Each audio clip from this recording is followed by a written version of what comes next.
ঐতিহাসিক শাপলা চত্বরে আবারও তাওহিদি জনতার অবস্থান এবং বিক্ষোভ কর্মসূচি। আজকে বাইতুল মুকাররমের উত্তর গেটে রাখাল সাহা যে রাসূলুল্লাহ সাল্লাল্লাহু আলাইহি ওয়াসাল্লামকে কটূক্তি করেছিল তার শাস্তির দাবিতে যে আন্দোলন শুরু হয়েছিল, সেই আন্দোলন কিন্তু বাইতুল মুকাররম থেকে মিছিল হয়ে এসে এই শাপলা চত্বরে শেষ হয়েছে। 2013 সালের পরে শাপলা চত্বরের এই অবস্থান সম্ভবত এটাই প্রথম। 13 সালের পরে শাপলা চত্বরে পুনরায় তৌহিদি জনতার এমন বিক্ষোভ কর্মসূচি নিয়ে কি ভাবছে এখানকার সাধারণ মানুষ, সেটি জানাবো এই প্রতিবেদনে। আলহামদুলিল্লাহ, 2013 সালের 5 মে মাগরিবের নামাজের পর আল্লামা জুনায়েদ বাবুনগরী রহমতুল্লাহ আলাইহির সাথে নিয়ে আল্লামা আহমদ শফি হাফিজাউল্লাহর নির্দেশে এখানে আমরা এসেছিলাম। সেদিন রাত 2টা আপনার ছিলাম। এখানে শত শত মানুষ আহত হয়েছিল, তৌহিদি জনতা আহত শহীদ হয়েছে, রক্ত দেখেছি। এই জায়গায় রক্ত দেখেছি আমি চোখে, এখান থেকে গুলি আসতে দেখেছি, জুনায়েদ বাবুনগরী আহত হতে দেখেছি। আজকে সে জায়গায় আমাদেরকে আজকে আল্লাহ স্বাধীন বেশে আবার আনেছে, সে অনুভূতির জন্য আমি আল্লাহ শুকর আদায় করছি। আলহামদুলিল্লাহ, আল্লাহর কাছে অনেক শুকরিয়া যে আল্লাহ সুবহানাহু ওয়া তাআলা আমাদেরকে বীরের সাথে বীরের বেশে সেই রক্তাক্ত সেই শহীদি চত্বর এখানে শাপলায় আমাদেরকে পুনরায় ফিরে আসার তৌফিক দান করেছেন। আমরা এখানে শাহাদত বরণ করেছি, আমরা রক্তাক্ত হয়েছি, আমরা এখানে জীবন দিয়েছি যে নবীর ইজ্জতের শানে, সেই নবীর ইজ্জতের শানে আজকে আমরা এখানে আবার পুনরায় ফিরে এসেছি। যারা আমাদেরকে রক্তাক্ত করেছিল আল্লাহ তাদের পরাজিত করেছেন এবং তারা এখান থেকে বিতাড়িত হয়েছে, তারা পালিয়েছে। আমরা এই যে শাপলা চত্বর দখল করেছি, ইনশাল্লাহ আমরা কখনোই এই শাপলা চত্বর ছাড়বো না। আমাদের আগামী দিনের আন্দোলনের সকল দ্রোহযাত্রা এই শাপলা চত্বর থেকে হবে ইনশাআল্লাহ। যদি বর্তমানে আবারও সেই কুখ্যাত নাস্তিক ব্লগাররা তাদের অপকর্মগুলো যদি শুরু না করতো, তাহলে কিন্তু এখানে আসার প্রয়োজন হতো না।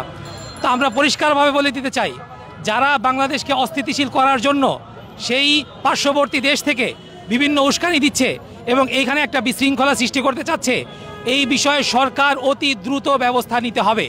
2013 সালে হাইকোর্ট থেকে রায় দিয়েছিল যে যেই সকল কুখ্যাত ব্লগাররা বাক স্বাধীনতার নামে ইসলাম এবং মুসলিমদের সম্পর্কে কটূক্তি করছে তাদেরকে দ্রুত প্রশাসন গ্রেফতার করে আইনের সম্মুখীন করবে, তাদেরকে আইনের শাস্তি দিবে।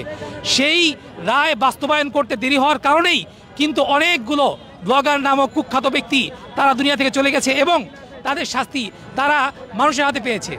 তো এখনও আমরা একই কথা বলছি যে যদি রাষ্ট্র এই সকল কুখ্যাত সেই নাস্তিক এবং শাতিমদেরকে শাস্তি দিতে দেরি করে, তাহলে যদি কেউ বিচ্ছিন্নভাবে কেউ যদি বিশৃঙ্খলা সৃষ্টি করে ফেলে, সেই বিশৃঙ্খলার দায় কিন্তু সরকারকে নিতে হবে এবং তারপরে আন্তর্জাতিক বিশ্ব থেকে যদি চাপ আসে, সেই চাপও কিন্তু সরকারের জন্যই ক্ষতিকর হবে।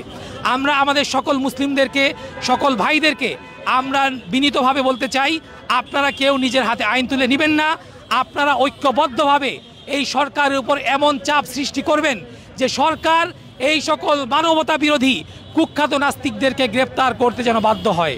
যত দ্রুত ওই সকল নিকৃষ্ট ব্যক্তিদেরকে শাস্তি নিশ্চিত করা হবে, তত দ্রুত এই বিশ্ব নিরাপদ হবে ইনশাআল্লাহ। 2013 সালের পরে আবারও এই শাপলা চত্বরে এসে বিক্ষোভ সমাবেশ এবং মিছিল করতে পেরে সাধারণ মানুষ যেমনইভাবে আনন্দিত উচ্ছ্বসিত, একই সাথে বাংলাদেশের শীর্ষস্থানীয় ওলামায়ে কেরাম, হেফাজতের নেতৃবর্গ সহ যারা 2013 সালে এই জায়গা থেকে সেই আন্দোলনের নেতৃত্ব দিয়েছিল, তারাও কিন্তু একইভাবে উচ্ছ্বসিত আনন্দিত। এবং তারা যেটা বলেছে, আজকে যে কারণে এখানে বিক্ষোভ সমাবেশ করতে বাধ্য হয়েছে তারা, যদি এই দাবিগুলো অতি শীঘ্রই স্বল্প সময়ের মধ্যে সরকার মেনে না নেয়, তাহলে আবারও শাপলা চত্বরে নয়, শুধু বাংলাদেশের প্রতিটা অঞ্চলে প্রতিটা অলিতে গলিতে তাওহিদি জনতা এরকম বিক্ষোভ সমাবেশ করবে এবং এই সরকারকে বাধ্য করবে যেন রাসূলকে নিয়ে কেউ কটূক্তি না করতে পারে সে ধরনের আইন করে।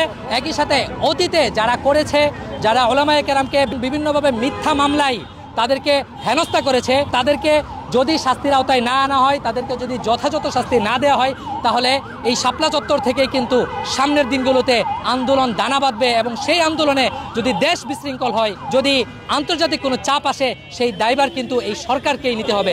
এমনটাই কিন্তু এখানে অংশগ্রহণ করা সাধারণ মানুষ এবং ওলামায়ে কেরাম জানিয়েছে। শাপলা চত্বর থেকে মাহমুদ আবদুল্লাহ, MBA টাইমস।